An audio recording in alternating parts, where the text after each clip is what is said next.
is an 8-iron, and it's a dead shank. Wow. Way right. Oh, takes a hop shank. off the path. You got to be kidding me.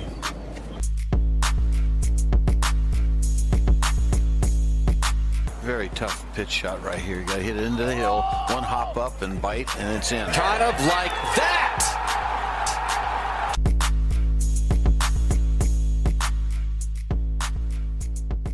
Well, I would like to welcome three-time PGA Tour winner and golf announcer extraordinaire Johnson Wagner to the Sub 70 podcast. Pro, thanks for doing this. I've been looking forward to this conversation. Jason, it is my pleasure. Big fan of what you're doing, and happy to be having a conversation with you today. Well, I think we need to get the most important topic out of the way immediately because I know the fans are dying to know about this international man of mystery that you met a few years ago. But back in the day, in the early 2000s, there was the suave international man of mystery with flowing locks of hair and a power draw to match, coming from a land far away, and he arrives at Virginia Tech. It had to be a little bit intimidating back then to meet Brendan DeYoung. What was he like, and how impossible was it to get a date on campus after he arrived? That is my other question. It was very hard.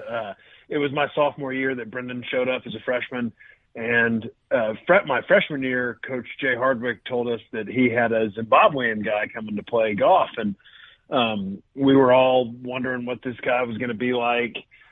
He shows up freshman year, skinny, had tons of hair, rugby body, and he had this roommate that was on the golf team as well. I'm not going to mention his name, and they seemed to be in tandem. They'd come over and hang out at our house, and it was all like well and good, but we noticed that, we thought Brendan had really bad body odor. We're like, this African kid doesn't know what deodorant is. This is terrible. He's living in the bush. He's living in the bush. He doesn't know. Right. Exactly. So we finally get him separated. We're on our first trip in September. His roommate didn't make the starting team. And we pulled Brendan aside and we're like, hey, we've noticed that you stink a little bit. Here's a thing of Old Spice deodorant. You should try to wear it. You smell really bad. And he was like, what are you talking about? He said, that's not me that stinks. That's my roommate. He said, I take 2 showers a day. I have perfect hygiene. And so we kind of, after that conversation, we became good buddies, and he's one of my, oldest best friends of all time. Yeah. How cool was that for you guys to be out there at the highest level together, from starting off, eating hot wings late at night and going to parties? And you're playing golf at a very high level, but most guys who play D1 golf do not wind up on the PGA Tour, especially as long as you guys did together. Like, that had to be pretty damn cool. It was really cool. And he, after his freshman year, he basically lived on our couch his freshman year. And then after that, we lived 2 years together in an apartment.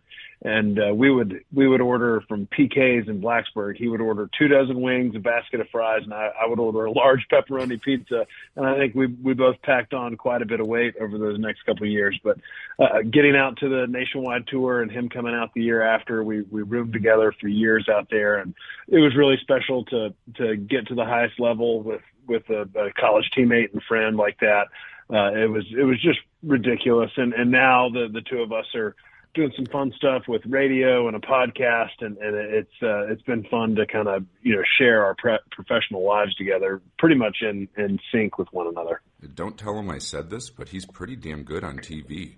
He really is. He's really good. I love him on PGA Tour Live. I'd like to see him get a shot on a bigger stage. He's gotten a couple auditions with Golf Channel on the Golf Central front, and I think he's absolutely knocked it out of the park.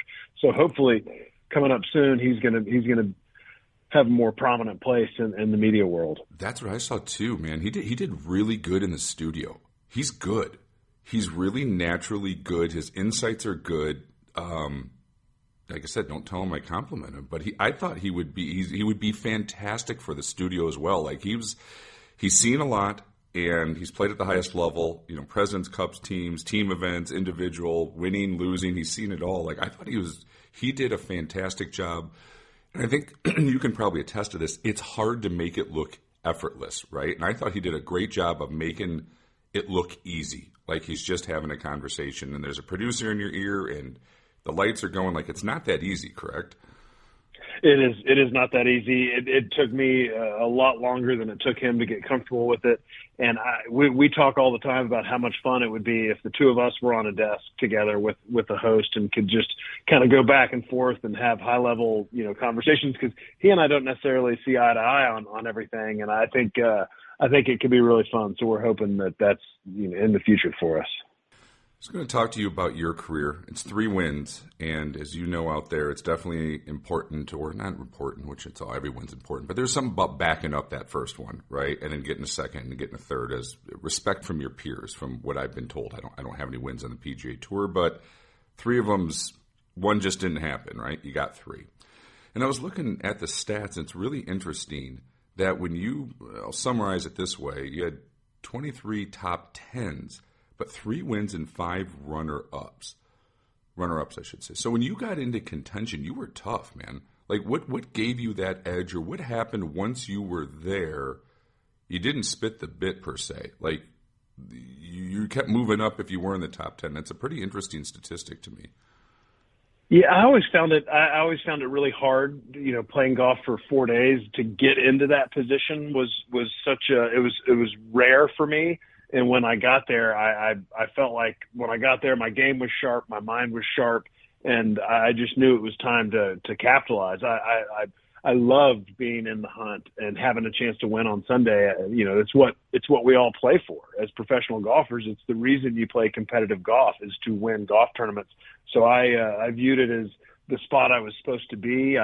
I longed for getting there more often, but I loved it. I remember a couple times in Houston in the hunt, my mind would go to a different place, and people call it the zone or whatever it is, but it was this sort of intensity and focus that I was able to capture that I tried to recreate on a Thursday, Friday, Saturday, but never could recreate it until Sunday in the last couple groups.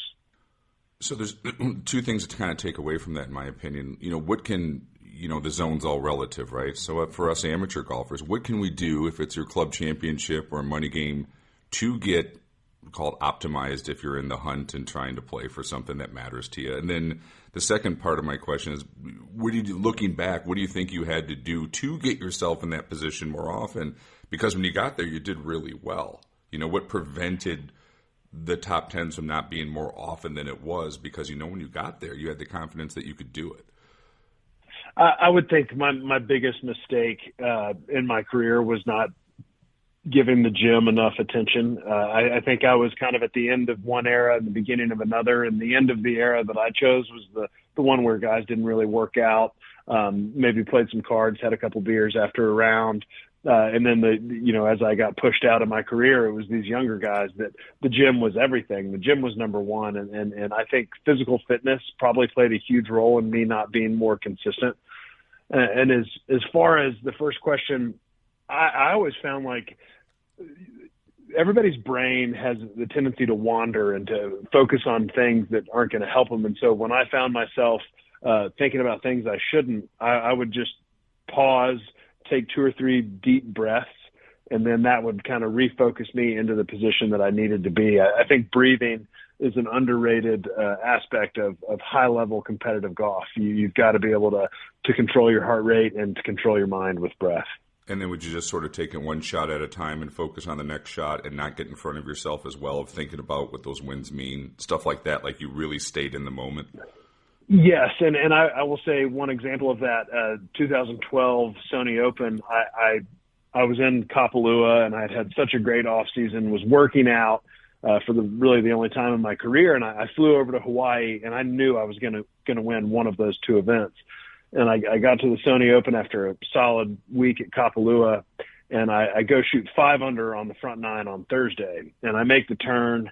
And it's Thursday, and I start planning my acceptance speech of hoisting this trophy on Thursday. And I proceed to shoot 2 over or 3 over on that back 9, just 2 under par for the first round. And it really, after the round, I was thinking to myself, like, wow, you can't win this thing in 9 holes on Thursday. You need to refocus yourself.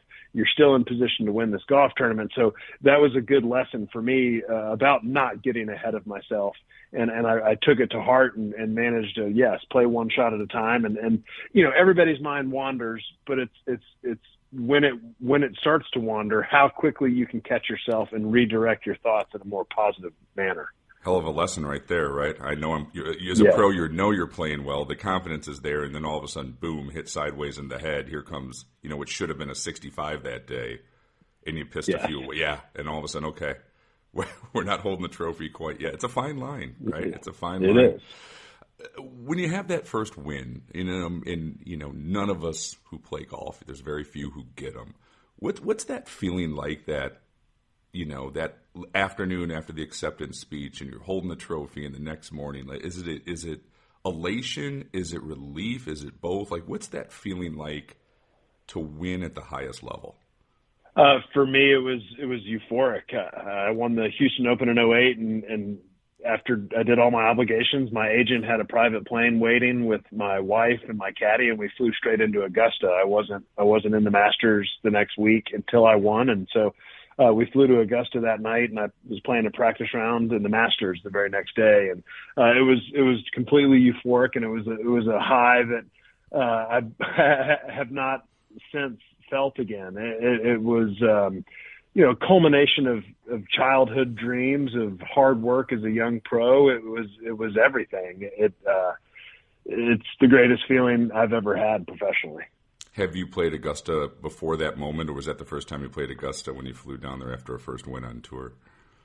My uncle, a couple of years before, had a friend that was a member, and I got invited to play a couple rounds out there with them when I was on the Korn Ferry tour. So I had been there, but never for the Masters. Yeah. And I mean, I was on the tee box on 9 a.m. with one of my good friends, Brant Snedeker, on Monday morning, less than 12 hours after winning a golf tournament. Crazy. What's the second or third? Is that more stamping that this was, that I can do this more than once? Is that there's got to be a satisfaction to being a multiple tour winner? Is the difference still is it still a little bit different than that first win of the jubilation, for lack of a word, that comes with that first one? Yeah, the first one was just, I can do it. I've done it. I've reached the mountaintop. And I think for me, I kind of took the foot off the gas a little bit in my preparation and everything. I thought golf was going to be easy.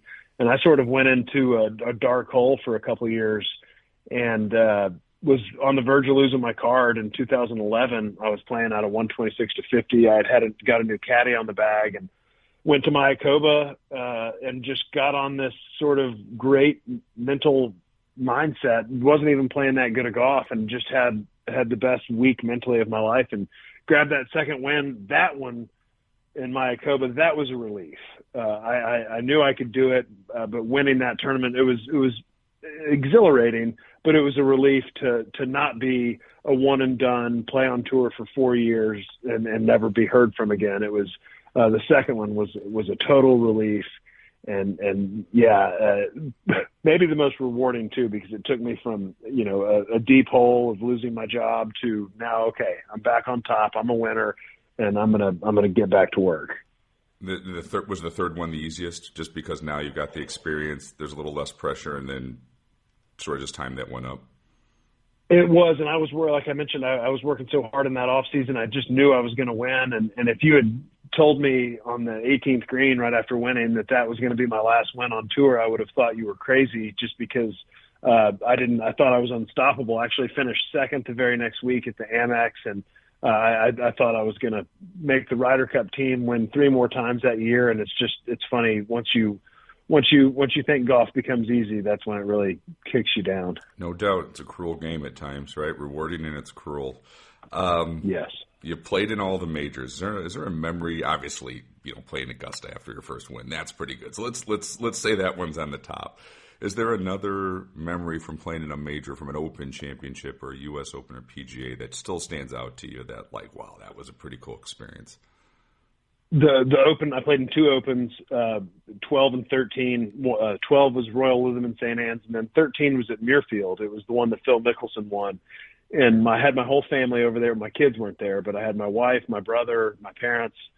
We rented a house. The weather was spectacular. It was a hot, warm, dry event. The golf course was brown, and it's, the Masters is my favorite tournament, but that one specific Open Championship in 2013 is my favorite tournament I ever played in. Played with Hideki Matsuyama on Saturday. We were both playing really well. He actually ended up getting a slow play penalty on the 17th hole on Saturday, and I freaked out on the R&A. We played in 3 hours and 40 minutes, didn't see the group behind us, and I was just baffled that they had given him a penalty. And in the scoring area, I refused to sign his scorecard until they took the penalty away. And this one official from the R&A said, "That's fine. You cannot sign his scorecard. We'll sign it, and he'll still play, and he'll still get the penalty. But if you don't sign it, we're going to disqualify you on the spot." So I grabbed the pencil pretty quick and signed the card. But then I come out of the trailer, and the Japanese media had heard what I had been doing. So the Japanese media interviewed me for 10 minutes, and I kind of was for a short while considered a little hero to Japan for defending Hideki the way I did. That was my takeaway from that week. I've been fortunate enough to play that golf course once and hang out there for the day and do the lunch and stuff. How good is that golf course? Right? It's incredible, and from the first tee shot on, it just doesn't stop. It's difficult, but it's also very rewarding. Good shots are rewarded. Avoid the bunkers. Yeah, that place is it's in my top 5 worldwide golf courses for sure. There's not a bad hole out there, or even like sometimes you can get a little bit of a quirky hole over there. Like when I was out there, it's like you could have a major out here in a week. Right, if you just let it get fast and firm and put it back, put you guys in the tips, you could have a major out. That golf course is set up to, you got to golf your ball around that place. I absolutely loved it. That was fantastic. Kind of would say it's the similar to Oakmont. That's what they always say about Oakmont is you give us a week, we can host a U.S. Open, and that's a nice analogy there from Muirfield. Well, how did the broadcasting thing come about? So. Did you approach them? Did you kind of get recruited? Were you ready to do it at that point in time in your career? How did this transition happen? I was kind of lost. It was the fall of 22. My status was waning on the PGA Tour. Was going to get 7-10 starts a year, but it's so hard to remain competitive. And the game had sort of passed me by with how far people are hitting it. It was right after the President's Cup at Quail Hollow at my home course. I had shadowed someone for PGA Tour Live that week, and I had a trial week set up with them in February. And a friend of mine that I played high school golf with who is a researcher for the Golf Channel and has been with them for a long time, he called me on this Friday afternoon. I was playing golf, and I said, "Hey, let me call you back in just a minute when I finish." So I call him back, and he said, "Hey, your name came up in a production meeting, and the guys up here want to know if you'd be willing to come in for a trial week and do Golf Central." And I said, "Yes, I've been trying to break through for a long time. It's a hard job to get into." And so then a month later, I was doing a trial week for Golf Central. It was the Houston Open week in the fall of 22. And I did a good enough job that they brought me back again that fall, and then kept just adding weeks last year to my schedule. And I absolutely loved it, and I think they saw that my passion for the game and willingness to work hard at it, and they've kind of signed me to a 2-year deal now, and I'm in heaven. I love it. I feel like I'm able to remain connected to the game. I get to travel a bunch and see my friends and players and caddies and officials, and the PGA Tour is a big community, and I spent 20 years playing professional golf, and once it started going away, it was really hard to fill that, and getting in this role and remaining connected to it has really brought me back to life. Do you miss the grind of playing? And I know probably at the end of the career it did turn into a little bit of a grind. Like, do you still miss? You see the range and like, oh shit, I wish I was out there, because you're not 60. Like, you could still compete age-wise. Do you miss it, or are you like, it was a great run, man? I don't miss going through all of it. I love playing golf. I played the Monday Pro-Am at the Wells Fargo, and I shot 78 from the back tees. And now, if I could go grind on the range for a couple weeks, sure, I could play better. But no, I don't miss it. I miss the competition, but at the same time, I'm not good enough anymore to compete with these young bucks. And for me to work as hard as I possibly could, get in the gym, give me 6 months, I'll be fit, I'll be hitting the ball great. I still don't think I'm going to be good enough to win on the PGA Tour. And I just, the thought of 25th place being a good week and a good finish for me, that's not what I'm interested in. I want to win tournaments, and I just know that has passed me by. In a couple of years, I'm 44. If I get the urge and get ready for the Champions Tour, I would love the opportunity to go compete again. But I'm pretty much finished playing on the PGA Tour. Can you still enjoy playing? I mean, obviously you're still a plus. I don't know what your handicap is, but I imagine you're still a +3, somewhere in that range, without putting the effort in of working super hard at it. Most tour guys are +6 or +7. Is it still enjoyable knowing that you're not the player? Can you still have fun playing golf as a +2 or a +3 versus a +7? I guess that's my question. Yes, and you hit the nail on the head. I'm a +2.8 right now. Yes, I'm having a blast. For about 6 months, it was very difficult to wrap my head around going out and playing the members tees at Quail Hollow and shooting 71 and not 65 like I should do with my eyes closed from 6,600 yards. It was tough. But then now my handicap's in a good spot. I've got a great group of friends that I love to play with. I just love being outside and playing good golf courses. The number doesn't really matter much to me, except for the fact that my 15-year-old son just beat me a couple weeks ago for the first time. It happened. That was a tough. Oh wow, really? And you do? Yeah. And I'm guessing you didn't give him the layup either. No, I didn't. It was actually my 44th birthday too. We were playing with my brother and my nephew, and my nephew's 16. He hadn't beaten me yet either, and I started guarding the wrong guy. He was only one back with a couple to go, and so I started chirping at my nephew. Meanwhile, my son makes birdies on 15, 17, and I look at the scorecard, and we're tied going into 18. And so I then rinse it into the penalty area, and it was over, and I couldn't even talk the smack. But it was a proud moment, and he's keeping me very young. Not young. He's keeping me competitive in the game because I don't want to. I want it to be another year before he beats me again. He's a good little player. He's a 1.5 index and playing for his high school team, and I'm loving playing golf with him. He clipped the old man. He got him. He Yep. got the 3-time tour winner and said, "Not today." That's actually pretty cool. We got to be proud of him. Oh, so proud. The scorecard's up on the fridge. I kind of want to tear it down, but I'll leave it up there for a little bit longer. Well, as you should. That's a pretty good accomplishment. You know what I mean? Like, to play that way, how he did down the stretch when the apple may have not fell far from the tree. The kid gets under some pressure, played pretty well. He did. He really did. Well, let's talk about golf coverage in general, right? And I'll preface this question of I don't have an exact answer here, but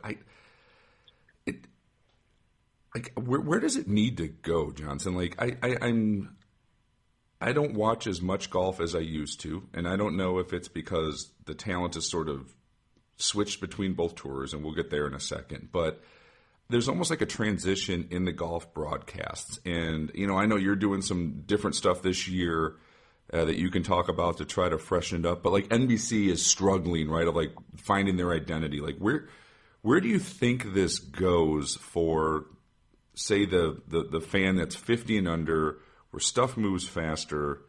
And yet I say that, and I love Sam Torrance, if he's on the European Tour coverage, hardly saying anything with that beautiful voice and the shot analysis and some silence. And it's like, well, then these guys do it a totally different way, and I like it. But it feels like in American golf coverage, we're sort of in transition. I don't know how do you see it, and what do you think we can do here? Well, I mean, I think the TV, I think both NBC, CBS, I think the television rights to the PGA Tour were heavily overpaid for a few years back, and I think we're seeing that with commercial load.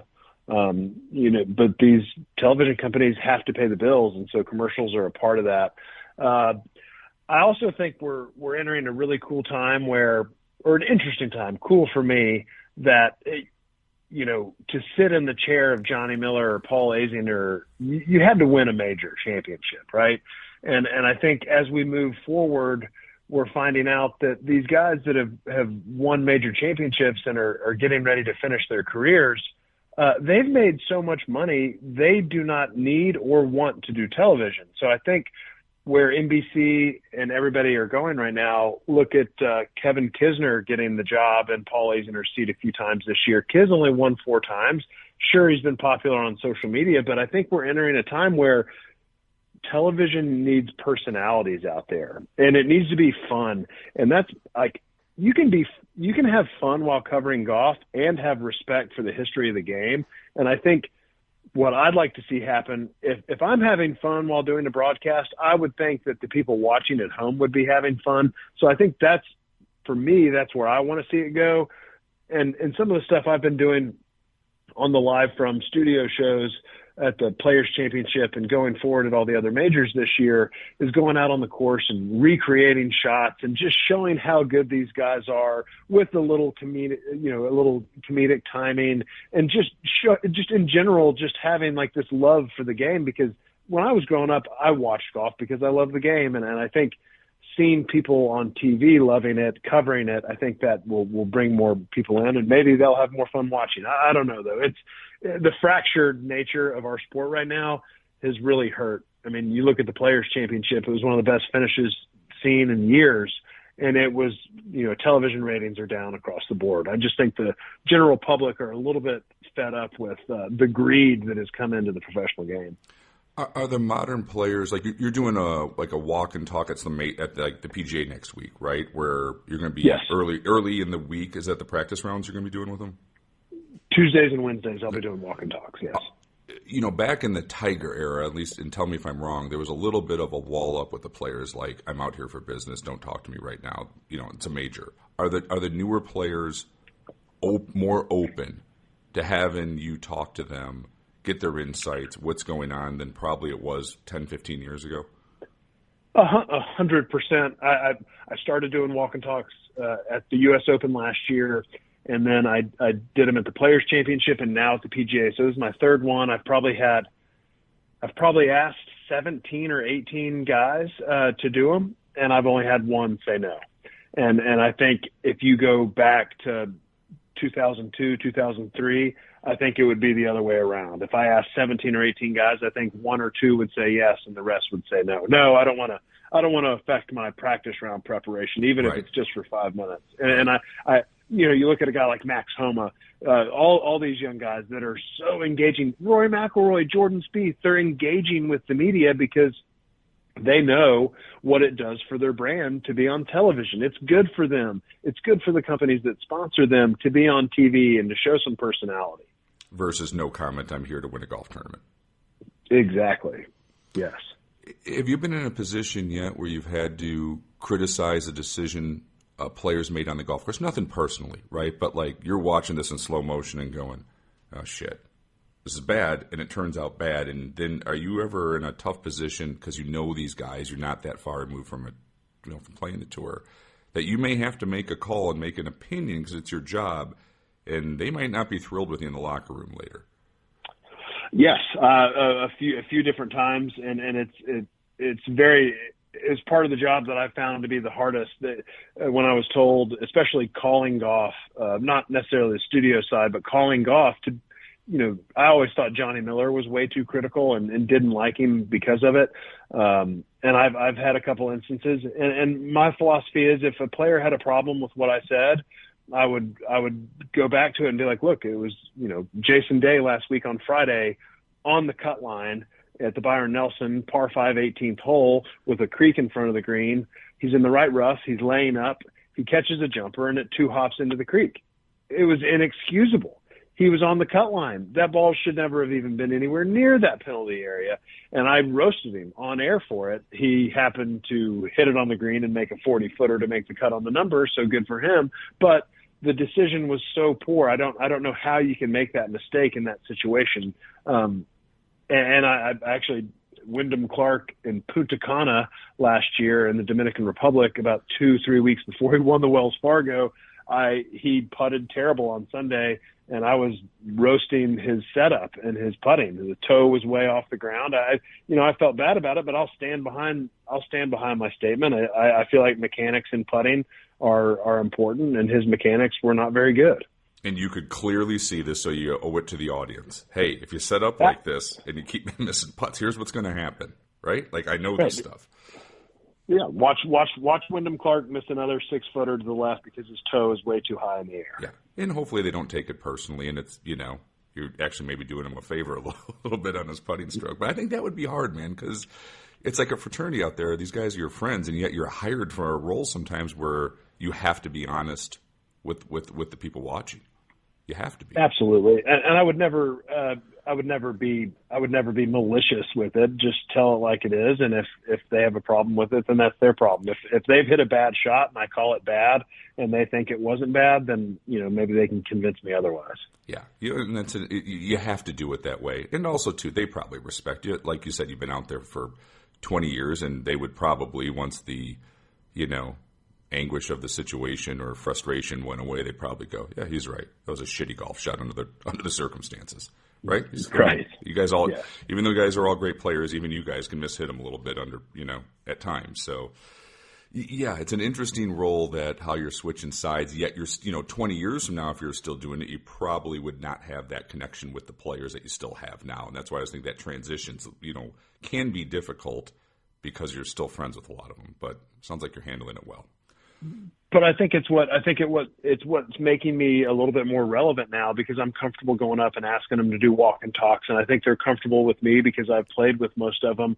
Did a walk and talk with Justin Thomas at the Players Championship, and he and I've played 3 or 4 competitive rounds together, and it's having those relationships. I feel like now is my time to strike, and I don't want to be in this role at 65 and never having played with anybody that I'm covering. I think I think that should be the future of television coverage, is that if you haven't played with anybody in the field, you're out. Because I'll flip, right, because it gives you insights into their game, right? And how they play, and their tendencies, and in bringing that to the broadcast should be interesting for us to listen to. Yes. Exactly. And you're talking about the coverage of fun too, like I'm assuming JJ Colleen, right? Of course. Yeah, right? Like, I always thought, like, for making it fun, put him and John Peterson in a tower together. If you could, with some beers, maybe not a case, but like a 12-pack.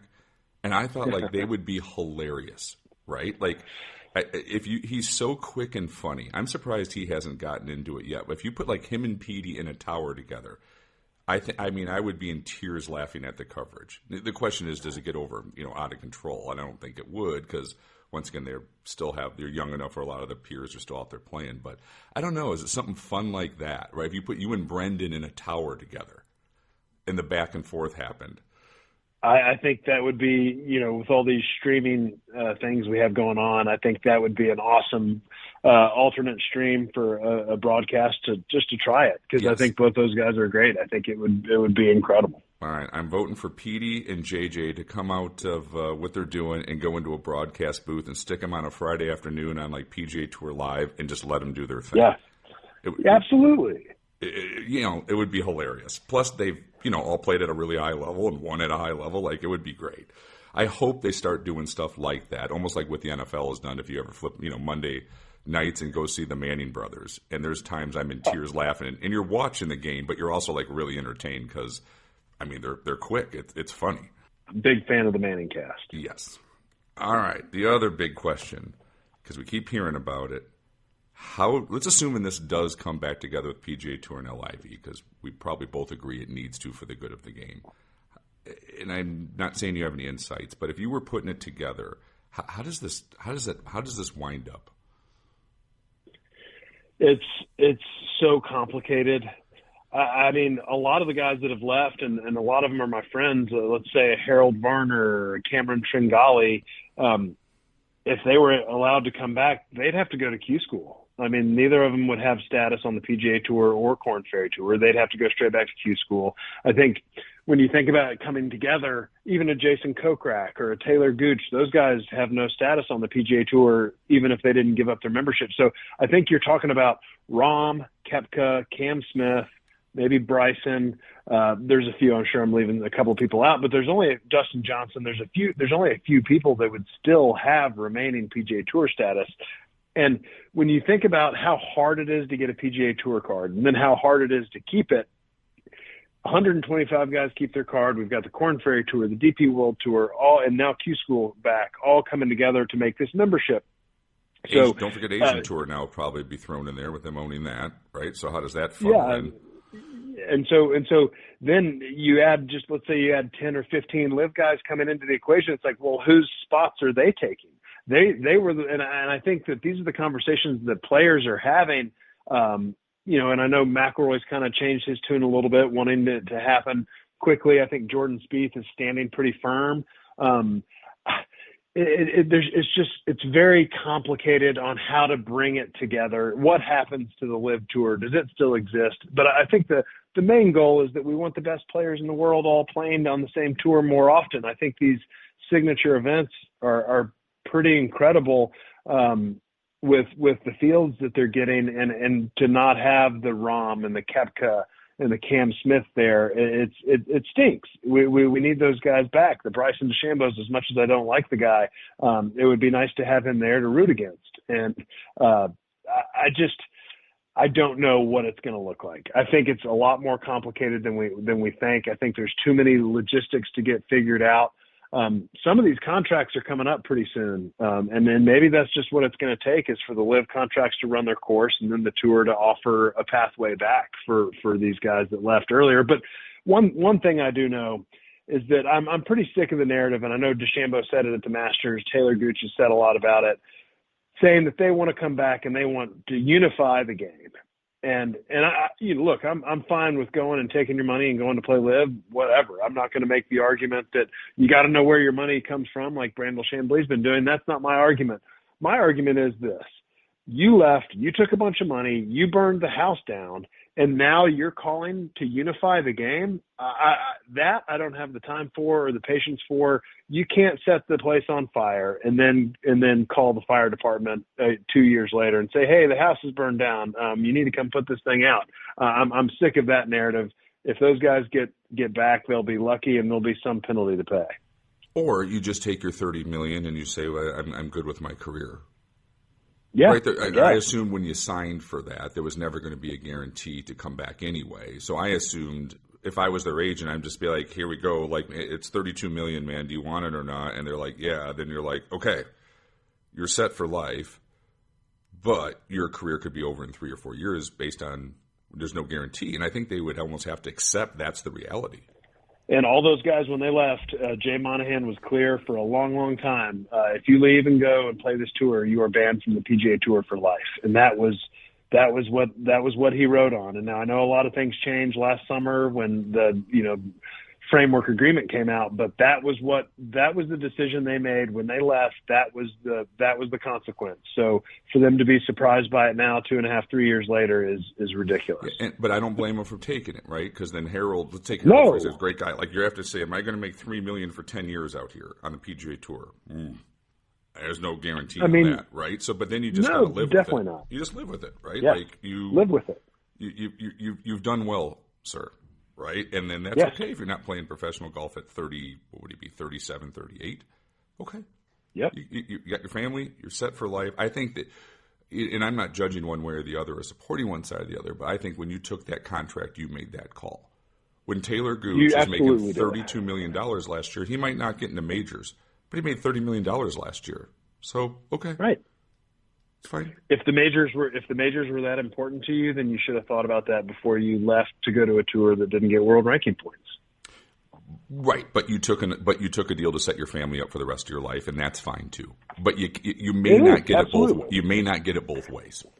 That's well said, and that's what I guess I'm so bothered by, is that they're trying to have it both ways. They're trying to have their cake and eat it too, and that's not reality. And I think they've been living in a world that's not reality for a long time. And it's the influx of money into this game is not real. The PGA Tour is probably not a really sustainable business model right now, clearly, since they needed to go get all that money from SSG. because they can't afford to pay these purses out of pocket. Sponsors don't want to pay it, and it's just they've forced the hand to a spot that the PGA Tour was headed in a direction that was really good. I think by this year we were going to have average of $10 million purses anyway. So I don't see why. Anyway, I could go on forever about it, but I think the players that took it, Johnson, just, I mean, for lack of a better word, they just, I mean, I would look at least this way. I set my family up for the rest of my life. If you know, Taylor Gooch makes $100 million in 3 years, no matter if he blows out his left wrist, his knee goes to hell in a handbasket, that's where I don't blame, because there's no guarantee in golf. But once again, you got your $100 million, you can't complain. You're good. Yes. Right? Yes. And if you've got to go own a car dealership to find something to do, you know, Gooch's Chevrolet, that good on you, man. And I don't mean that sarcastically, right? Like you've accomplished a lot, but you signed the deal, you live with it. I don't know what else to tell you. And you're doing great, kid. Right. But knock yourself out. So, yeah, between this going to be, if it does come back together, then how do you put this back together? The one way I see it is somehow call it live, or if it changes its name, or it's almost like Premier Football in Europe, where there's going to be one league that relegates in and out. Somehow you'd have to line up all these other feeder tours. The money would be enormous at the top part. Every guy would want to be it from the payday. You know, it's maybe 4 rounds with no cut, the best 60 in the world, and how do you relegate up and down? But it's all one entity, right? And then do some of the tours go away? Do you need a European tour and a Corn Ferry tour at that point in time? If you're trying to play your way onto the big stage, and I'm picturing some sort of pressure at the end of the year of these 15 or 20 guys are going relegated back down to whatever tour they call it, and that pressure to make a putt to stay for the guaranteed money that would be in call it the big circuit of 12, 15 events a year, something like that. How you make that work, how you put it together, who loses their tour, how it works. I'm not smart enough for that one, Johnson. I don't know how you put it together. But that's the only way I can see it working. I've thought a lot about that, and I think the PGA Tour, whatever events don't go to the elevated tour, I think the PGA Tour and Corn Ferry Tour would have to combine. So your smaller PGA Tour events, your bigger Corn Ferry Tour events become one tour, and you go back to playing for $4 or $5 million a week. Would be a huge bump to the Corn Ferry, would be a knock to the PGA Tour, but I think it would be a happy medium where you could have plenty of sponsors. You'd still have really big name fields with a lot of guys. And then I agree. I think it should be a 100-man tour, not 60. And I think there should be a cut element to that upper level thing. But with 100 guys, you could relegate 30 a year. You could have 20 coming from the PGA Tour Corn Ferry and 10 from the DP World Tour, and boom, it's like it's there. And I think that's what Rory is kind of talking about, and why he wants to get back on the policy board of the PGA Tour is because I think that is probably the future. Whether or not we see that in 25 or 26, I don't know, but I do think that's the only way to make it happen. Yeah, because you're going to start losing sponsors if the viewership is down this much. And then, like you said, if you took Corn Ferry Tour and the standard PGA Tour, and the John Deere Classic becomes a combination of young players and veteran names, and John Deere can sponsor that one, problem solved. Yes, absolutely. And John Deere is a perfect example. That would be probably a top tier event on that secondary tour, which would be awesome for that community, right? You played it a bunch of times. You'd be so many recognizable names, young guys trying to get to the other level, right? Then there's something compelling to watch there. Then, really is, yes. Right? Yes, absolutely. Well, I got a couple quick hitters here for you, and then I'll let you on your way. I appreciate you, like I said, taking the time to do this. But if you were out gambling at the home club, and there's a few guys in the group, what is the best money game to play with the boys on a Saturday afternoon with a few cocktails and having fun? We like to play the game Hammer. Are you familiar with Hammer? I am, but maybe for the audience, explain how it works. Let's say you have a base value of $5. It's a 2-on-2 game. Base value of $5. If you feel like you have an advantage on the hole, you can throw the hammer, which doubles the bet on the hole. Once you throw the hammer then goes to the other team. So you can't hammer twice on a hole unless the other team does. And so you and I are partners against Brendan and another person. You stuff it close on one. We throw the hammer. They accept it. So the bet's now 10. And we always play natural birdies double as well. So you tap it in for your birdie. They miss. We win $20 on the hole. I love the game hammer. It gets a little bit out of hand late in the afternoon. Usually a team gets up a little bit and the base value climbs up from that $5 value. It can get a little heated, but that's what I love about it. Well, or you can come back quickly from hammer too, right? If you're down and Yes, you're getting a you little can. bit of a heater on the last 6 holes, boom, you're right back in it. Yes, indeed. Yeah, it's a great game. 2 or 3 best golf courses in the world you enjoy playing. We'll remove Muirfield. We know how much we both love that one. But is there another 2 or 3 courses anywhere in the world that when you play it, you're just like, oh my God, I could play this every day? Hoopie Match Club down in Georgia. Gil Hance, pretty new place, was built maybe 5 years ago. I absolutely love it. I think it is just a pleasure to play. The vibe of the place is incredible as well. Chicago Golf Club. I'm a huge Seth Rayner guy, and Chicago Golf has been my number one for a long, long time. And then my favorite course outside the United States is St. Andrews. Was fortunate to play the Dunhill Links there. Played it one other time leading into the Muirfield Open. I played in 13, and I think standing on the back of the 11th green, 12th tee, that's the Eden green of the par 3 and 12. It's right on the. I don't think it's the Firth of Fourth there. It's called something else, but that's probably my favorite place in golf is to stand is right there. When I think of a magical place, I'm standing on the 11th green at St. Andrews. Does Chicago Golf Club have the best green complexes in the world? Without a doubt, Chicago, the best green complexes in the world. Very squared off edges, severe slopes. It's spectacular. It might be the best Redan hole in the world too. I wouldn't argue with that. Oh, that place is so good. That place is so pure. It is spectacular. We're speaking the same language on that one. All right, last one here. Best golf shot you ever hit under pressure and the best shot you ever saw hit under pressure. 2015, I needed to birdie the 18th hole at the Houston Open to force a playoff with JB Holmes. I was in the second to last group, and 18 at the old golf course. And Houston was long, water down the left. I hit a good drive and laced a 4-iron right into the middle of the green and then buried the 30-footer. That was the best sequence of golf shots I've ever hit. The best golf shot I've ever seen, I never played with anybody on a Sunday that won. Nick Watney was always really impressive, and there's one shot he hit into number 4 at Torrey Pines. It was a long par 4 along the ocean, and it was like a back right flag and into the wind, and he hit this 3-iron that I will never forget. It was to the moon, landed 10 feet short, one hop, and stopped quickly into the wind to about 6 inches. And I mean, it just stands out as the greatest long iron I've ever witnessed. You kind of watch him hit that and go, ooh, I may not have that one today. Which I may never have that one, is I think what I was thinking.